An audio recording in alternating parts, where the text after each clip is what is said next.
Dean Martin was in the middle of singing Memories Are Made of This when he spotted the cold gun.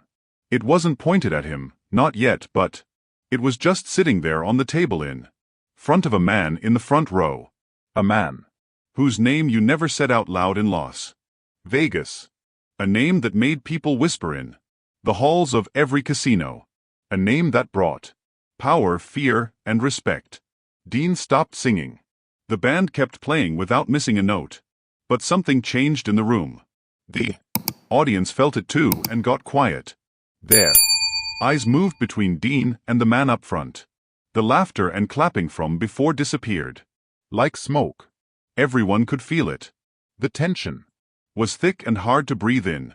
And then, with everyone watching, Dean Martin did something no one expected.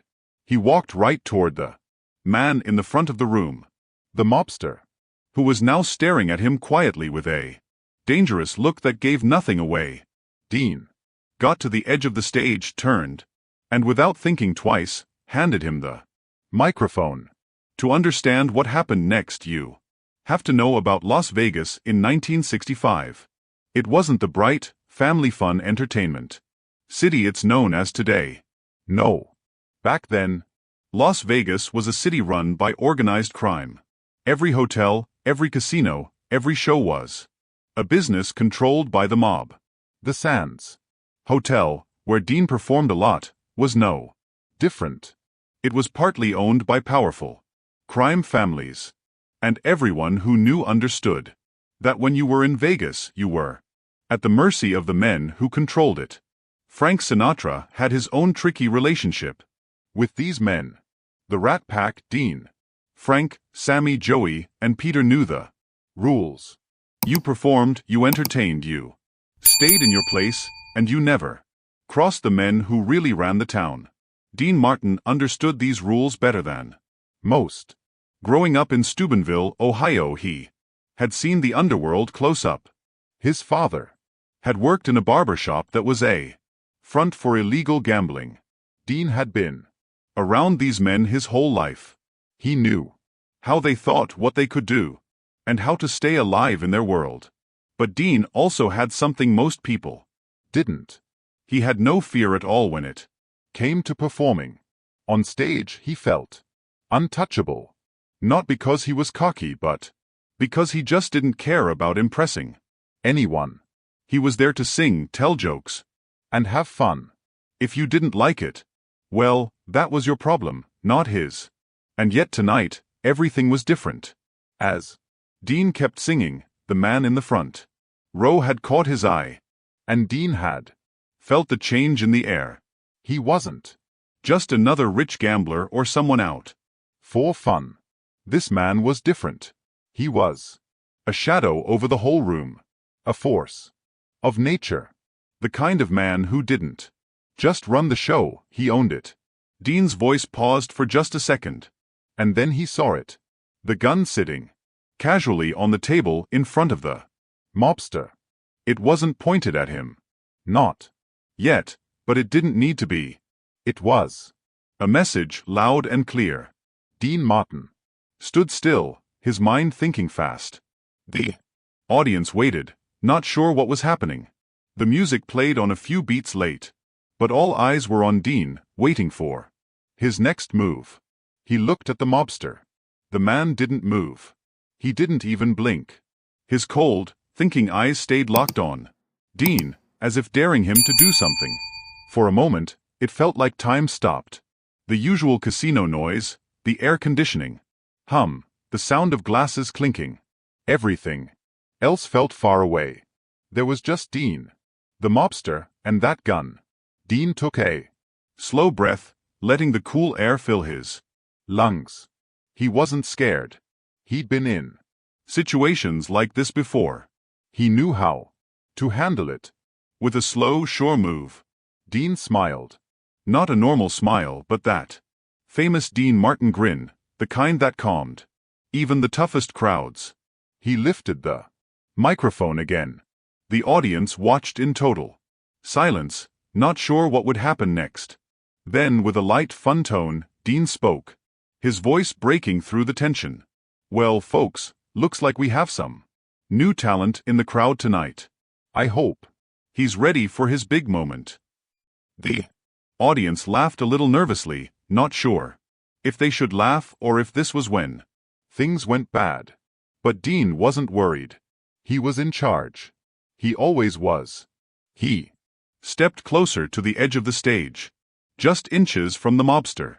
Dean's voice was low but steady. "Listen, pal. I know this is Las Vegas, but I'm here to perform, not to get mixed up in any of your business." He looked at the gun again, letting the quiet hang for a short moment before he added, "So, if you're looking for a tryout, I suggest you step up here. I've got a microphone, and it's all yours." The words stayed in the air like a dare. Dean wasn't just joking. He wasn't scared. He was challenging the mobster to act. The crowd held their breath. Would the mobster grab the gun? Would he take the microphone? Or would Dean's calm way break through the tension in the room? For what felt like forever, there was nothing but quiet. Then slowly, the mobster's lips moved. A tiny bit. He didn't move. He didn't speak. But in that small twitch, Dean saw something he didn't expect. A bit of respect. Dean's eyes stayed on the mobster's face. And with a smirk, he stepped back, going on with the show as if nothing had happened. "All right, folks," he said, into the microphone. "Let's get back to the fun, huh? I'm sure everyone here wants to hear some music and not some uninvited guests." The band started again smoothly, moving into the next song. The tension in the room didn't go away completely, but for the moment, it felt like Dean had taken back control of the stage. He was in his zone again, super cool and not afraid of anything, even the most dangerous men in Las Vegas. The audience, still not sure what they'd just seen, clapped a little slowly. But Dean winked and nodded at them. It was his way of saying everything was okay, even if they weren't sure what had happened. But inside, Dean knew this wasn't over. The man in the front row might have backed down for now, but the game had just changed. What would happen next? Would the mobster see this as rude? Or had Dean's cool confidence earned him a new kind of respect, one that even the toughest men in Las Vegas couldn't ignore? Dean Martin finished his show, the crowd cheering nicely as the last notes of "That's Amore" rang out in the casino. The mobster in the front row hadn't moved. The tension in the room, though less, still hung heavy in the air. As the clapping slowly stopped, Dean took a deep breath and walked off stage. Backstage, things felt tense. Staff and crew were already packing up. The usual after-show rush kept going around him. But there was something different tonight, something Dean couldn't ignore. His mind kept going over the standoff with the mobster again and again. The way the man had sat there calm and steady while Dean had called him out in front of hundreds of people. The way he had stayed quiet. But there was that moment when Dean had seen a bit of respect in his eyes. It was the quiet nod that Dean had stood his ground. He knew that this would not be the last time he'd see that man, but for now the show was over. And for Dean, that meant it was time to relax. He lit a cigarette, taking a long pull, the cool smoke swirling around him, his thoughts drifting away from the night's events for a moment. A knock on the dressing room door broke his thoughts. It was his manager, Pete, looking pretty shaken. "Dean," Pete said, his voice tight. "You have to listen to me. You've made an impression tonight, but you also made an enemy." Dean took another pull, not bothered. "I make an impression every night. I step on stage, Pete. Tonight was just more of the same."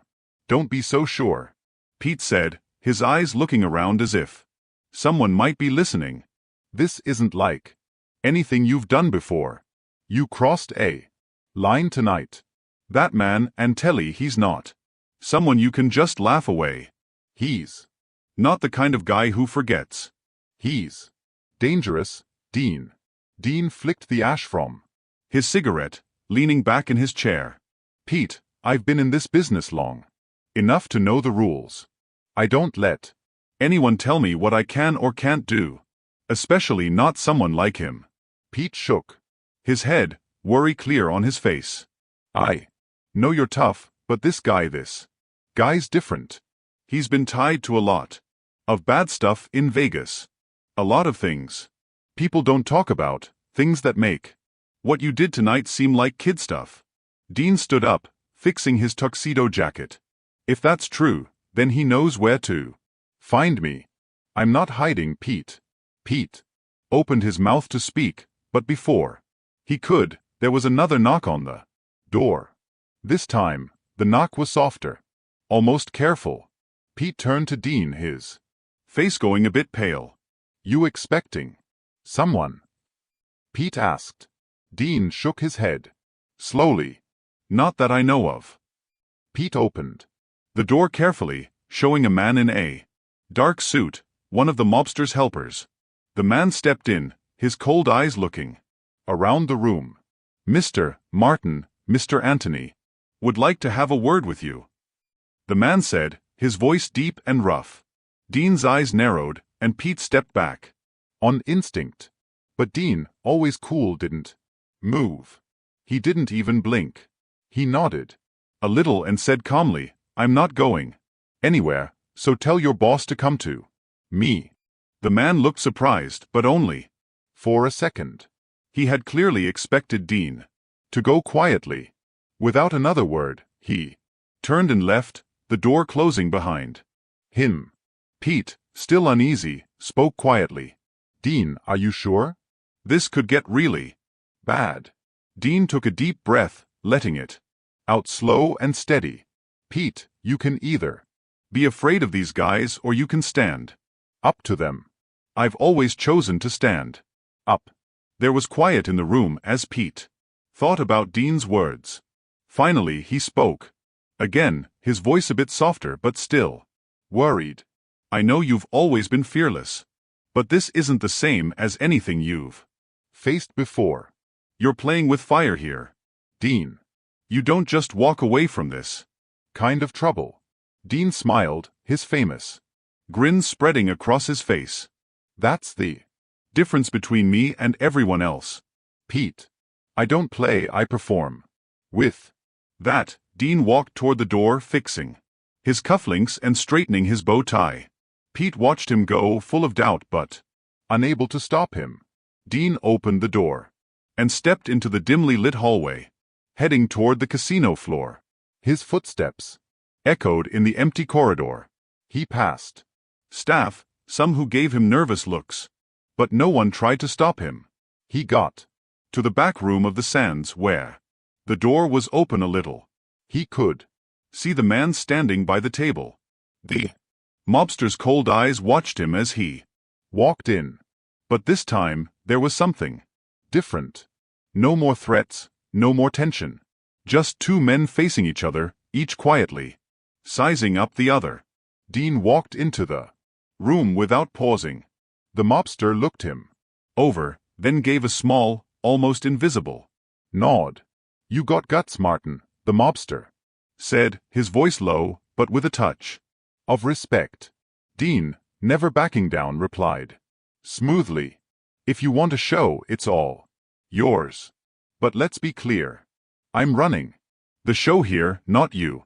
For a moment, the mobster didn't answer, but then he cracked a smile, a small, almost unwilling one of Dean's strength. Well, I have to say, the mobster said, you've earned my respect, Dean. Not everyone would stand up like that. Dean raised his eyebrows. And what does that mean? That I can keep performing? The mobster paused a long time. Yeah, but don't think you've seen the last of me. We'll see how things go from here.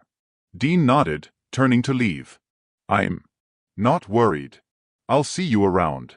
As he walked away, the heavy feeling of The moment slowly lifted from his shoulders.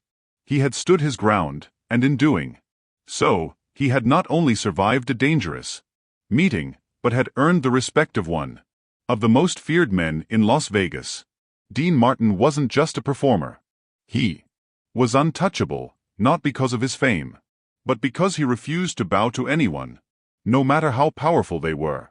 The story of that night spread fast, and by the next morning, everyone in the entertainment world knew what had happened. Dean had faced down a mob boss and walked away, winning.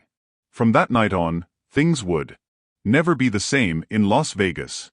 And as for Dean, well, he just went back to doing what he did best, performing. Effortlessly cool, never afraid, the king of cool. And Las Vegas would never forget it. If you like the video, make sure you subscribe and comment your favorite Dean Martin song or movie. Have a great rest of your